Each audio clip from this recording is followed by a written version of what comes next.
Nunca voy a olvidar el sonido de las cámaras parpadeando cuando entré en aquel tribunal naval en Norfolk. Estaba esposada, rodeada por policías militares. Y la sensación era como si todo el salón ya hubiera decidido mi destino antes de que siquiera me sentara. La etiqueta de fraude ya estaba pegada a mí.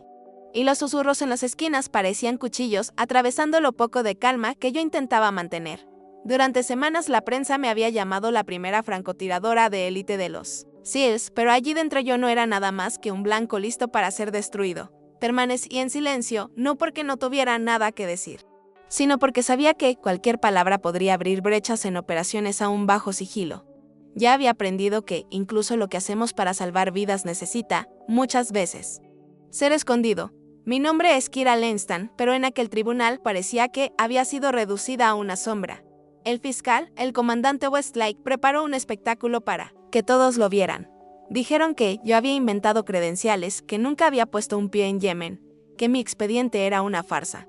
Mostraron documentos oficiales cuidadosamente editados, sin ninguna mención a la operación Shadowfall, como si la ausencia en los registros fuera prueba suficiente de que yo estaba mintiendo. Yo sabía lo que aquello significaba. Misiones reales, principalmente las que involucran rehenes y decisiones por encima del comando conjunto, nunca aparecen en informes accesibles, pero nadie quería oír esa verdad. Necesitaban a alguien para sacrificar y yo servía perfectamente para el papel. Lo que más me hirió no fue solo oír acusaciones venidas de extraños, sino ver a mi excomandante, el CMDR Drake, subir al púlpito y arrojar sobre mí una narrativa sucia. Dijo que yo había desobedecido órdenes, que causé muertes y que no era estable para servir. Era como si años de misiones, lado a lado, nunca hubieran existido. Luego presentaron a un tal Chief Raike, que decía que yo nunca había estado en Yemen, pero bastó con que lo observara durante unos segundos para darme cuenta de que había algo mal. Las cintas en su uniforme estaban en el orden equivocado. El saludo militar era forzado. Yo reconozco a un verdadero operador de los SEALs solo por la mirada y aquel hombre no había pasado ni por la primera fase de selección. Aún así, me mantuve callada. Era extraño porque por dentro ardía de indignación, pero aprendí toda la vida que, en ciertas situaciones, el silencio vale más que 1000 explicaciones, y fue en ese silencio que todo cambió. Las puertas del tribunal se abrieron de repente y la almirante Lara Kingston entró cargando una carpeta sellada y una orden presidencial. El salón se heló. Hasta los fotógrafos bajaron las cámaras.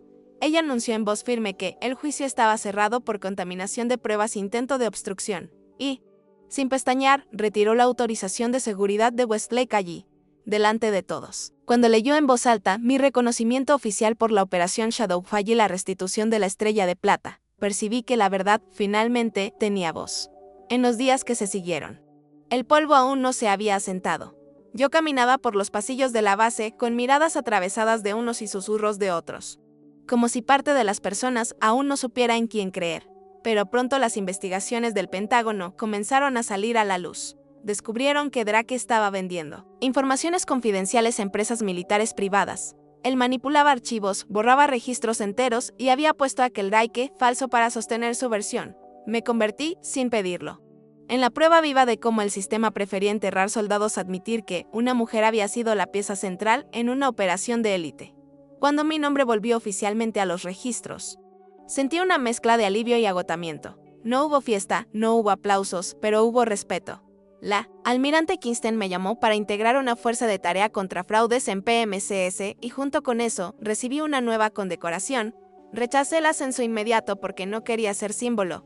Yo quería volver al campo donde me sentía viva. En mi primer entrenamiento en Coronado, después del caso, me encontré con 19 mujeres candidatas a los SEALs. Una de ellas me miró a los ojos y dijo, si tú sobreviviste a una corte, yo puedo sobrevivir a esta fase. En aquel momento entendí que mi misión nunca fue sobre gloria, era sobre abrir camino.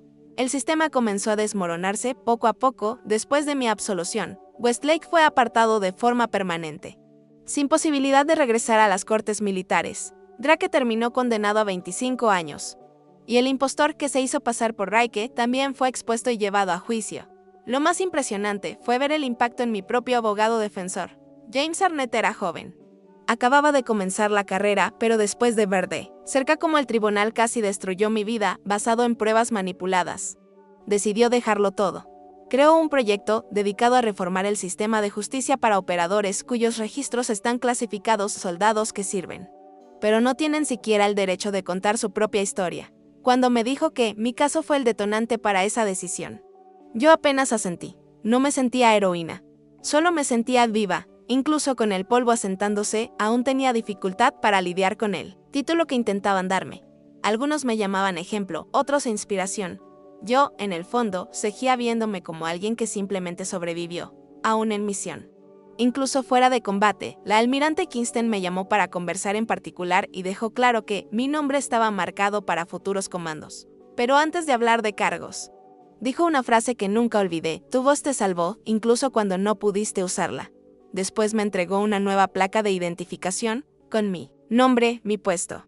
Y del otro lado una grabación en metal que decía, Truth doesn't vanish. It awaits. Guardé aquello como si fuera una segunda piel. Volver al campo después de todo fue casi un choque. La rutina de entrenamiento encoronado, el olor a pólvora, el sudor de los ejercicios. Todo parecía más intenso después de haber pasado por lo que pasé en el tribunal. Llevaba conmigo la sensación de que cada paso era observado, no solo por los instructores, sino por aquellos que ahora me veían como un ejemplo a seguir. No era un peso ligero. Yo no quería ser recordada como la primera, ni como la superviviente del tribunal. Quería apenas hacer mi trabajo, con la misma disciplina que siempre me guió. Pero percibí que, me gustara o no, ya me había convertido en un hito para aquellas mujeres que venían detrás de mí. La primera noche en que me quedé sola en el alojamiento, sostuve la nueva placa de identificación que el almirante me había dado. Pasé el dedo sobre las palabras grabadas. Truth doesn't vanish. It awaits. Me quedé repitiendo aquello en silencio, como si fuera un mantra. Pensé en todo lo que intenté esconder, en todo lo que fui obligada a callar para proteger operaciones que nunca podrán ser comentadas. Y, en el fondo, percibí que ella tenía razón. La verdad siempre estuvo allí, esperando el momento correcto para aparecer. Tal vez yo hubiera sobrevivido, no solo por mi resistencia física o entrenamiento, sino porque, de alguna forma, la verdad no me había abandonado. La confianza no volvió de un momento a otro. Incluso después de ser exonerada y reconocida oficialmente, sentía miradas de desconfianza en el comedor, en los pasillos, hasta en simples reuniones de planificación. Es como si parte de las personas aún tuviera dificultad para aceptar que todo no pasó de una manipulación. Para mí, era asfixiante. Yo sabía que no debía nada, pero aún así cargaba aquella sensación de estar bajo juicio constante. Fue solo cuando un grupo de reclutas me buscó en Coronado pidiendo consejos de entrenamiento que percibí que, poco a poco, la imagen de fraude estaba siendo sustituida por algo más verdadero. Ellos veían en mí a alguien que había sobrevivido a lo imposible. Y eso ya decía mucho más que cualquier titular. Hubo una noche en la que me senté sola en el alojamiento y pensé en todo lo que había ocurrido. Las acusaciones, los falsos testigos, la humillación pública y luego el giro. Fue como si hubiera vivido una década entera en pocos días. Tomé mi diario de campo, algo que siempre usé en misiones, y escribí solo una frase. Intentaron borrar mi historia, pero olvidaron que la verdad deja rastros. Era exactamente así como me sentía.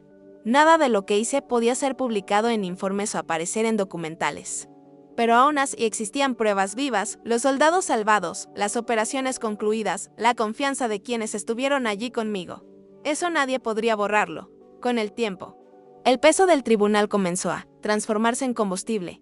Cada vez que alguien dudaba de mí, recordaba la cara del Raike, fingiendo ser algo que nunca fue.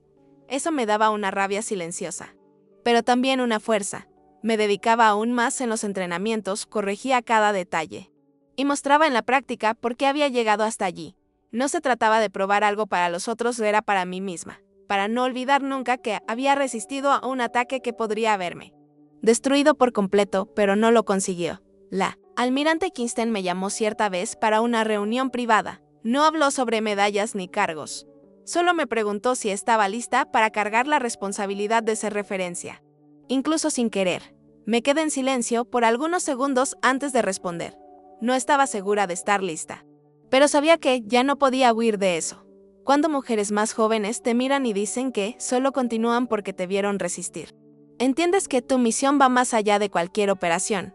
Acepté ese papel, no por elección, sino porque ya no se trataba solo de mí. Algunos meses después, recibí la convocatoria para participar en un ejercicio de alto nivel con equipos mixtos de operadores. Era una forma de evaluar si yo aún estaba lista, tanto física como psicológicamente. para actuar en misiones críticas. Recuerdo haber sentido el mismo frío en el estómago que tuve en mi primer día de selección, porque sabía que cada mirada allí cargaba juicio. Cuando entré en el campo de entrenamiento, percibí los susurros, algunas miradas de desconfianza y otras de expectativa. No había punto medio, o mostraba que estaba en mi mejor momento, o todo lo que había conquistado se desmoronaría de nuevo. Pasé por pruebas de resistencia, navegación, tiro y infiltración. En cada etapa, sentí que no estaba solo enfrentando obstáculos físicos, sino reafirmando quién era. Al final, el instructor apenas asintió con la cabeza en señal de aprobación, pero, para mí, aquello valió más que cualquier medalla. Después de ese ejercicio, algo cambió en la forma en que me miraban. Aún había dudas, claro, pero la desconfianza comenzó a dar espacio al respeto. Fue en una de esas noches, después de un entrenamiento de tiro extenuante, cuando uno de los instructores más antiguos se acercó a mí. No elogió, no hizo discurso, solo dejó una botella de agua a mi lado y dijo: "Sigues aquí". Eso ya responde muchas cosas. Esa frase simple quedó resonando en mi cabeza. Me habían puesto contra la pared en un tribunal, humillada delante de todos, pero aún así estaba de pie, lista para cumplir lo que fuera necesario. No necesité justificarme, mi presencia ya era la respuesta. Fue en ese día que entendí que sobrevivir no era solo una cuestión de resistencia física, sino de probar a cada paso que no iba a ser borrada. Con el tiempo, comencé a percibir que mi caso había generado un efecto mucho mayor de lo que imaginaba. Jóvenes candidatas a los SEALs me buscaban con preguntas, pidiendo consejos sobre cómo aguantar las fases más duras del entrenamiento. Algunas decían que pensaban en desistir, pero que, al ver que yo había soportado no solo el combate, sino también la humillación de un tribunal y aún así me había mantenido en pie, encontraban fuerzas para continuar. Eso me tocaba más que cualquier medalla, porque, en la práctica, nunca tuve el sueño de ser ejemplo de nadie. Siempre me movió el deber y el instinto de proteger. Pero, ante esas mujeres, percibí que el simple hecho de existir y resistir ya era, para ellas, un camino abierto. Y eso me dio un nuevo tipo de responsabilidad, mucho más profundo que cualquier ascenso. Aún así, no piensen que todo se resolvió de forma bonita. Aún enfrento miradas atravesadas, comentarios malintencionados e incluso insinuaciones de que todo no pasó de suerte o influencia del almirante. Pero la diferencia es que, ahora, nada de eso me paraliza. Ya vi lo que ocurre cuando intentan borrarme y sé que la verdad siempre encuentra una forma de emerger. El tribunal me enseñó que no basta con sobrevivir físicamente, es preciso sobrevivir emocionalmente también. Cada vez que alguien intenta disminuirme, recuerdo el silencio que tomó aquel salón cuando leyeron mi nombre y mi reconocimiento oficial. Ese silencio vale más que cualquier palabra en mi contra. Me recuerda que, les guste o no, estoy registrada en la historia no como fraude, sino como alguien que resistió cuando todos esperaban que cayera. Un episodio que nunca voy a olvidar. Ocurrió algunos meses después, durante una graduación en Coronado. Fui invitada apenas como observadora, pero, en medio de la ceremonia, un grupo de nuevas reclutas me llamó aparte. Una de ellas, con lágrimas en los ojos, dijo que había pensado en desistir varias veces porque escuchaba que la mujer no dura en este camino, pero cuando supo de mi historia, decidió terminar el curso. En ese instante percibí que mi lucha ya no era solo mía. No importabas y parte de la institución aún quería reducirme porque cada joven que se inspiraba en mí era una prueba viva de que no habían conseguido borrarme, y eso me dio una fuerza que yo no sabía que aún tenía. A veces, cuando pienso en lo que pasó, siento como si hubiera vivido dos vidas. En la primera, fui la operadora invisible, siempre en silencio, siempre cumpliendo misiones que nunca serían registradas. En la segunda, fui la acusada, esposada delante de todos, tratada como fraude. Pero, de alguna forma, sobreviví a ambas y salí con una tercera vida, la de alguien que carga cicatrices, pero también reconocimiento. No es un reconocimiento hecho de aplausos, sino de miradas serias, apretones de mano firmes y de la confianza de quien sabe la verdad, aunque nunca pueda ser escrita en informes públicos. Esa es la vida que sigo ahora y aprendí a aceptarla tal como es, imperfecta, pero mía. Aún hoy, cuando recuerdo aquel tribunal en Norfolk, siento el estómago revuelto. El recuerdo de entrar esposada, con gente riendo y señalándome como fraude. No se va. Pero junto a eso también viene la imagen del almirante, atravesando aquellas puertas y girando todo de cabeza en minutos.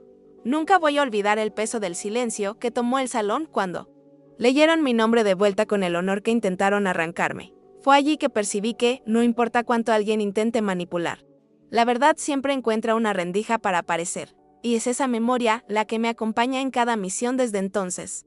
no me considero heroína, nunca me vi así. Pero aprendí que sobrevivir ya es, en sí, un acto de resistencia. Intentaron borrarme, intentaron usarme como ejemplo negativo. Y al final, se convirtieron ellos mismos en el ejemplo de lo que el sistema necesita cambiar.